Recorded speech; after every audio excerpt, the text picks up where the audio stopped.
Is your pressure washer losing power, producing low pressure, making unusual noises, or failing to spray water properly? A faulty pump could be the reason your machine is not performing efficiently. Welcome to WholeToolBox. In this video, we'll show you how to troubleshoot the pressure washer pump and identify common issues affecting its operation.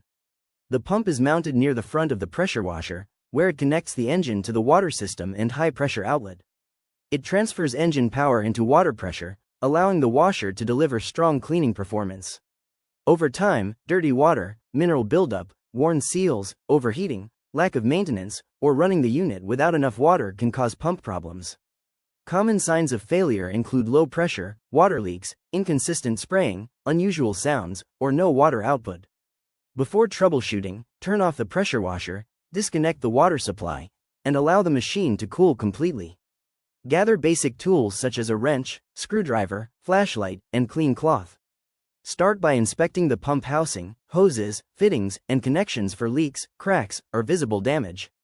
Check that the water supply is strong and the inlet filter is clean. Remove trapped air from the system by allowing water to flow through before starting the machine. Next, inspect the pump oil level if your model uses oil, and look for signs of contamination or wear.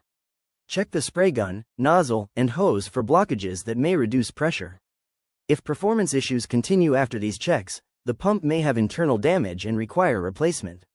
Check the link in the description to find the correct replacement pump for your pressure washer. For quality replacement parts and repair solutions, visit WholeToolBox. Subscribe to our channel and follow us on social media for more troubleshooting guides, repair tips, and maintenance videos. Thanks for watching.